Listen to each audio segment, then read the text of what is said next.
Hey, everybody. Welcome to the next episode of Raising the Bar, where we talk to CEOs who have raised the bar in their professional lives. And it is my pleasure today to have doctors Salas, who are direct primary care physicians in the San Antonio area, and have a really interesting story about how they have come to be direct primary care physicians. We're going to explain what that is and where they see their business growing and all of the really unique, interesting things that that can do for you as a person and as a business owner, because I think it can do some remarkable things.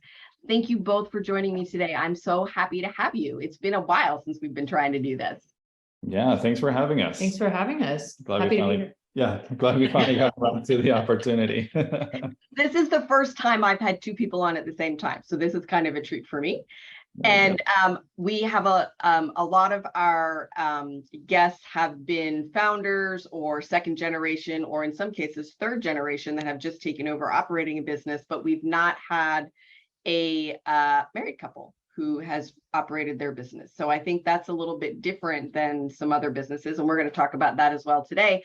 But first, I want to talk about how you found your way from being a traditional doctor to the very evolved direct primary care practice that you have today, because that is a huge change. Yeah, it's a really, really big change. And we came from two different directions before we landed together into DPC. I guess since I started talking, I'll go ahead and give you my little story. So actually, after residency, right after that, I started my first practice with another co-resident, and we started a traditional insurance-based practice. So from scratch, from zero, we hung up our shingle and started seeing patients. So we had to learn very quickly how to run that, how to contract with insurance companies, how to do HR, how to do payroll. I mean, everything that comes with running a business. And unfortunately, in medical school, we do not get a single lick of business education at all. So unless, some of us did some business in college, or some people maybe had past lives in finance or accounting, there was no business education. Fortunately, in our residency, we did get a little bit of an introduction to the business of medicine, but we still had to learn how to be doctors. So there were still other priorities, right? The business of medicine is not a huge priority.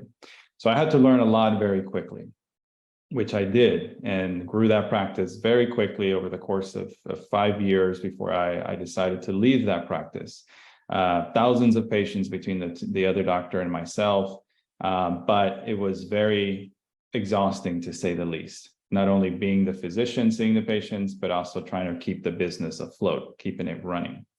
So I learned about direct primary care in 2018 and decided to actually make the switch. I tried to make the switch within my existing practice, but when you have a business partner, at the time, we did not both agreed to it. So the agreement was I had to leave.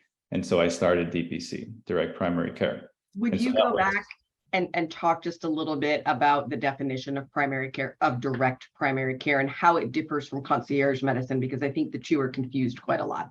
Sure. So direct primary care, or DPC for short, essentially is the model of how you deliver healthcare, which is different than the traditional insurance claim model, where you use your insurance, you have copays, and then the medical practice has to contract with these insurance companies, which there are a lot, and then you have to get payments from them. In DPC, you take out the insurance company, and it's called direct primary care because you deal directly with the patient or the consumer or the employer group, whoever it is that you're contracting directly with. And so therefore, there are no copays when it comes to insurance copays or deductibles or anything like that. Most, if not all, DPC practices do the model off of a membership system. So you sign up as a member of a DPC practice, and for a monthly fee, and that can vary depending on the practice and location, you essentially have access to your physician for the most part as many times as you need to. And it can be in person, it can be virtual, by phone, video, etc. But essentially it's like a gym membership.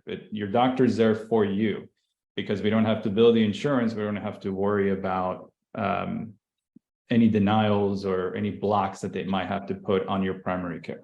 And I think a primary care physician who treats the person and not the 5-minute interval or the 7-minute interval that they get can really manage about 80% of somebody's medical need. Is that about right? Mm-hmm. Like, yeah, so you're not shown, yeah. Yeah, you're not, doing cancer treatment, and you're not doing open heart surgery, but you can do an awful lot.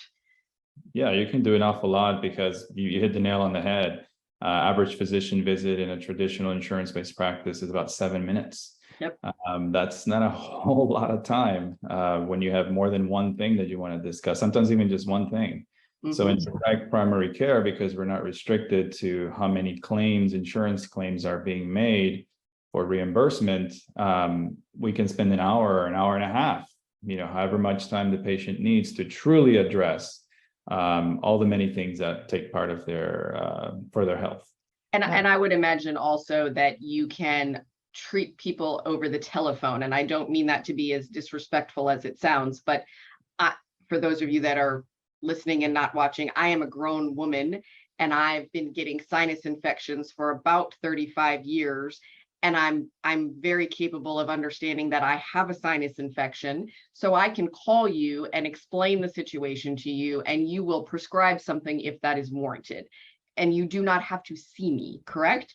That's true in many cases. Yeah. And I mean, if there's ever a situation where that we talk to a patient over the phone and we decide, hey, you know what, it really would be best for you to come into the office so I can see you in person, put my hands on you, make sure to do a good exam, we'll let you know. But I think it's important to have the option and be able to have those conversations with your doctor, because you're right. I mean, we take care of a lot of busy professionals. And a lot of times, you're at work and suddenly an issue comes up, and maybe it's something where, you wouldn't have to leave work, but it needs to be addressed. And so we'll take care of those visits through telephone visits, video visits, secure messaging, instead of you having to take half a day off, come into the office, sit down, wait for an hour to be seen for 5 minutes and leave with more questions and answers. So that's really the benefit of a model like ours. I don't usually do very much commentary here, but I do think that there are a couple of things worth pointing out here. So one, you have taken an amount of money that you will probably spend on an annual basis and turned it from a variable cost, either for an employer for their employees or for individual people who come to you. You've taken a variable cost and you've turned it into a fixed cost, right? Exactly. And you have controlled your budget, right? You now know what you'll be spending rather than this kind of variable number that you don't know. I firmly believe that people should have access to all the care that they need, that they may spend a little bit of money, but they're not going to spend $40,000 of your money in the emergency room because, they never got their A1C checked. Right. So you're taking out some sort of unpredictability, and you're inputting some predictability and reasonable cost, I might add. And then from a productivity perspective, you are not pulling people, especially highly compensated, very talented professionals who drive businesses, out of their offices for half a day for something that can be relatively minor and can be addressed on the phone. And if it isn't relatively minor, now it's not relatively minor. As a person, you didn't just blow it off. So you're helping on both ends. And I think that's a message that often gets lost. People don't quite look at it as a business value, but it is. It really is. And so that's why we take care of employer groups as well, because we firmly believe that it's, the services that we provide a huge value to employers. Absolutely. And their employees as well.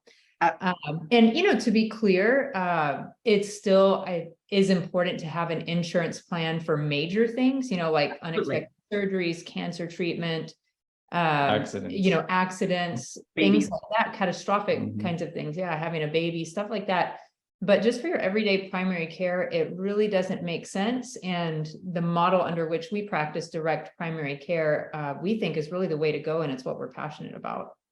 Yes. And you found your path to Salvio was a little bit different than your husband's. Yeah, it sure was. So, right out of residency, I decided to go the employed route because we didn't want to put all of our eggs in one basket, you know, starting out in our careers, starting a family and those sorts of things. And so I was employed by a practice on the south side of town, worked in an underserved area for a few years. Great experience, but with a growing family, got kind of overwhelming. So then I ended up working for an employer-based group after that for another 3 years or so. Great model as well, but I just really didn't feel like that working in that environment, that I had the flexibility that I needed both personally and professionally.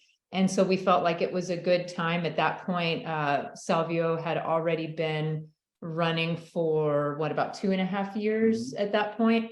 And so we felt like it was a great time for me to join and just see where our combined strengths could take our practice.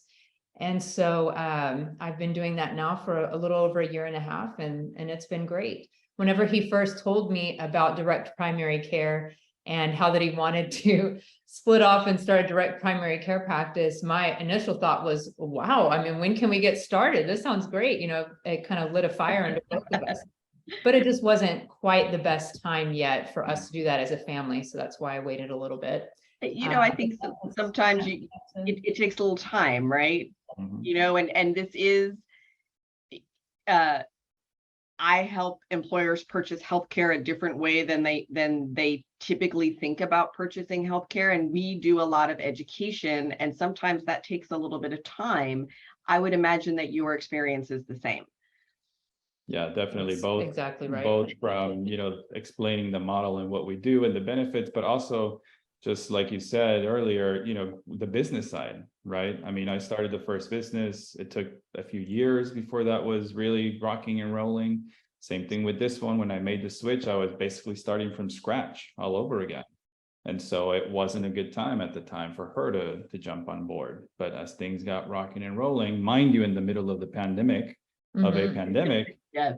we decided to make the switch when actually a lot of other practices were closing because of the pandemic. Some of the physicians that were maybe planning to retire, especially, they decided to just go ahead and call it quits at that time. It's a huge problem. It is an absolute huge problem, the number of physicians that are retiring. I also feel that it is a challenge, that it's not good for patients when hospital systems own physician practices, or at least on the scale that they seem to right now. And I see that you're smiling. I would assume you have a similar opinion, but I could be wrong. I would be interested to hear why you think that. Yeah, well, wow, where do we start? I guess just, you know, I'll just go ahead and say that it changes things a lot. A hospital system is looking at a system, just like the word says, right? So they're looking at a very global umbrella type of overview. And so a lot of their thinking will be along the lines of, okay, how can we streamline the process, cut costs, and obviously, you know, they're still a business, right? Make the most profit. So they're mostly going to see things from that standpoint. So a lot of times, and this is not, again, universal, there are some hospital systems that probably do a great job out there, but for many of them, you lose that personal touch. You really lose that, you know, really focus on the patient, and you go back to really just focusing on the numbers again, just like you would in any other traditional insurance-based practice. And don't get me wrong, sometimes working in or as a patient being part of a hospital-based system can be very advantageous if you have, you know, some really of course, rare disease, very complicated health issues. You need access to a lot of resources quickly and kind of have all of your doctors and your care team in one place. I mean, it, you know, definitely can be beneficial in those situations, but, you know, it does kind of come with all of the issues that my husband mentioned a minute ago. So. Plus others that we didn't even touch on. I might throw in on a couple of those. I think the requiring physicians to meet so many RVUs is problematic. And if anybody listening has any questions about what an RVU is, I'll be glad to explain that offline. But that, I think that is problematic. I think just the cost structure is problematic, that the cost structure of how you treat a patient is completely different in a hospital system than it is with a private doctor.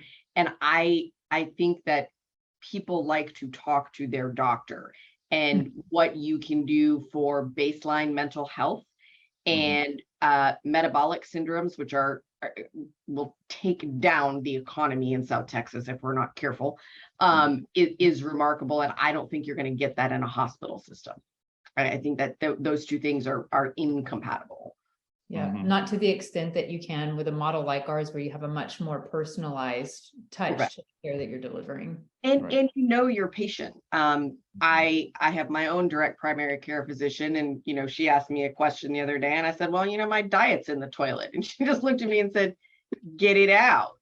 It was, that's not necessarily a conversation you have when you have 7 minutes with a doctor, right? She was like, do I need to tell you how? No. Okay. But I mean, it was a conversation. Then there were a whole host of other topics, right? But it's a conversation. It's about treating the whole person. You get a sense, I imagine, with your patients of what is truly a problem and what is a minor thing. And you can intervene and guide care as well, correct? Correct. I mean, and it's not just, the conversation that you have right then and there in the office. It's an ongoing conversation, right? Yes. As primary care physicians, whether in a hospital system or not, I mean, we're all about longitudinal care.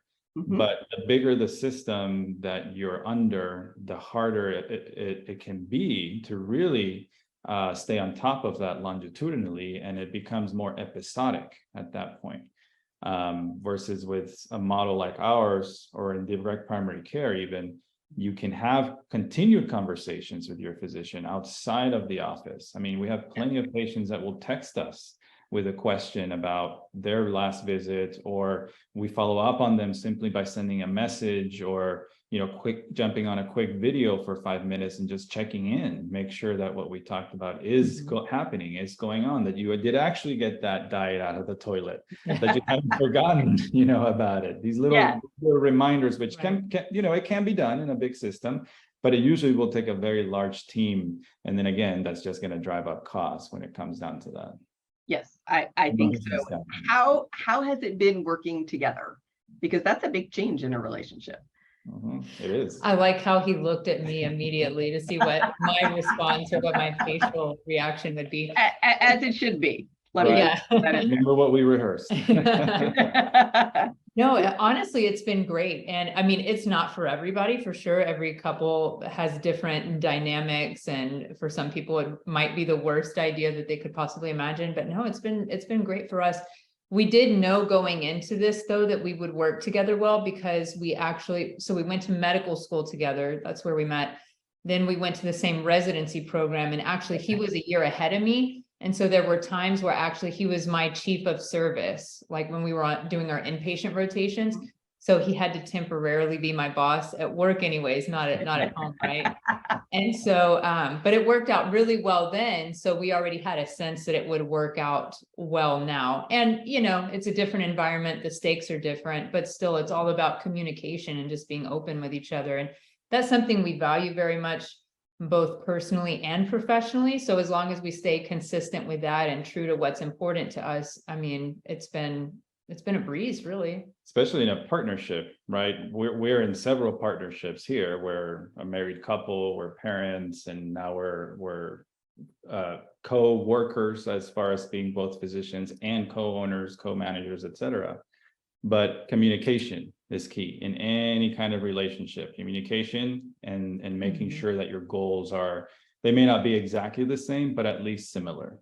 I think for business especially, that needs to be something very important. Yeah, I think that's very applicable even in a partnership where you're not married, right? I mean, your goals need to be aligned. You got to have great communication. So it's no different here. So, and I would imagine your communication has to be clear and consistent, because there are so many partnerships. Right. It's not just, well, you're my business partner, I'm going to go home over here and deal with another set of people. You're going to go home and deal with the same set of people. Yes. Yeah. So, especially the little people that are waiting for us. The same set of 3 little people waiting at home. Yes.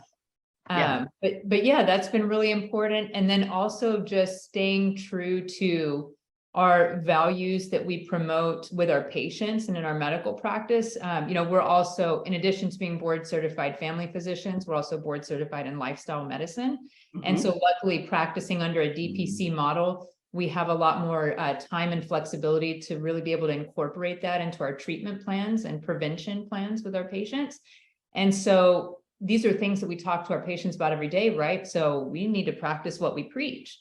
And it's really great that we're both on board with lifestyle medicine, because then we kind of keep each other in check and remind each other, okay, make sure you get your workout in and things like that. And I think that reminding each other that we need to take good care of ourselves helps us to stay on top of our game, not only at home, but at work as well. And so that's been really helpful professionally. So that's self-care essentially, right? Mhm. And I mean, it's super important whether or not you're married in a partnership or you're a solo business entrepreneur or, or a parent, or no matter what you do, Yes.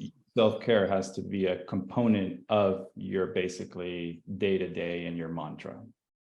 I agree with that. And I see so many more people engaging in self-care. I see so many people that should maybe engage in a little more self-care that doesn't involve sugar. That's my own personal thing. But I see a lot of people who would benefit from a little bit more self-care. And the other thing that I see is more employers starting to understand how self-care of their teams is important to their business. And I would imagine that the more you talk about this, the more you grow your practice of people like that and who have that belief. Correct.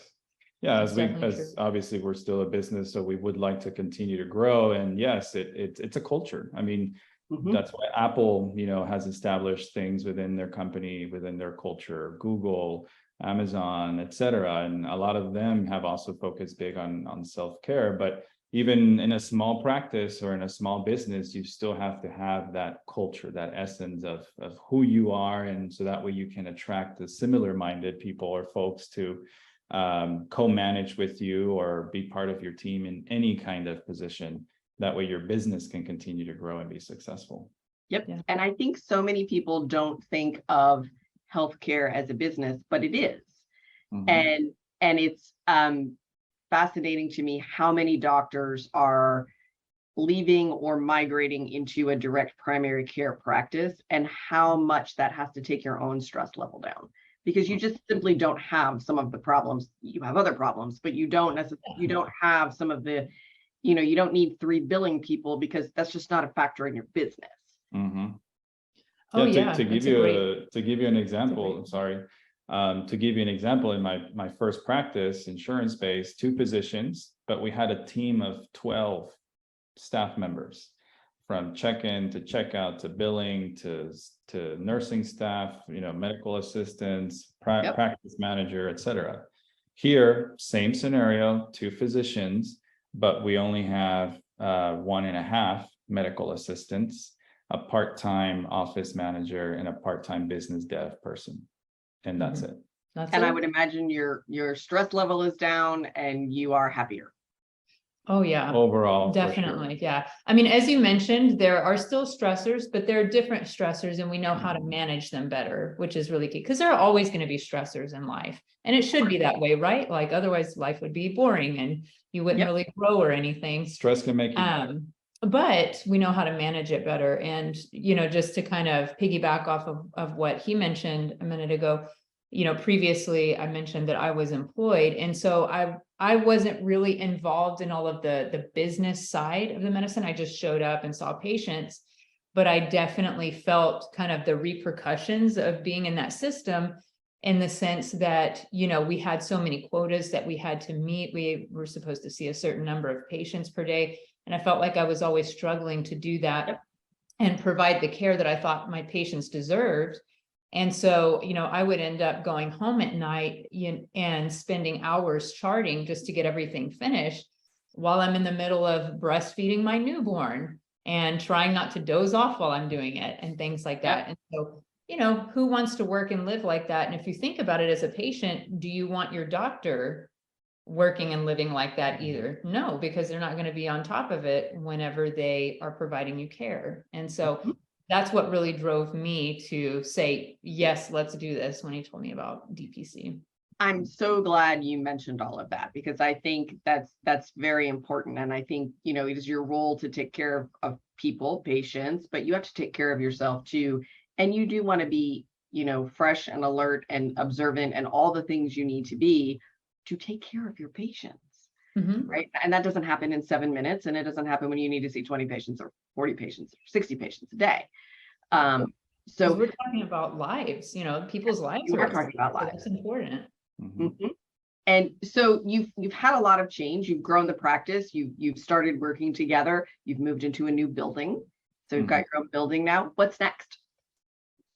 Well, continuing to spread the message first and foremost about direct primary care and lifestyle medicine and the importance of that self-care, and as you mentioned metabolic syndrome earlier, you know, all those different diseases that we really need as a society, on a societal level, especially in South Texas, to really make sure that, you know, people are aware and have the tools to make those necessary changes. Obviously, it's going to take time, but eventually we want to be part of that movement and part of that shift in the state of healthcare, I guess, at least in our community. You know, we can start with that, and then eventually grow as far as another practice or two with more like-minded physicians and team members to continue to then spread from there. So we're still in the phase of still the two of us from a volume standpoint. So we're not quite there yet, but we are starting to look into at least how can we start to work within the community outside of our practice to at least start that side of things. That is very exciting to hear. Congratulations. Thank you. Thank you. So I think we will leave it there today. Thank you so much for joining me today. For those of you that are listening, thank you for listening. Subscribe. There's a bell somewhere on wherever you're listening to. So subscribe, leave us a review, helps us spread the word, and we will see you next time. Thank you so much for joining us on Raising the Bar.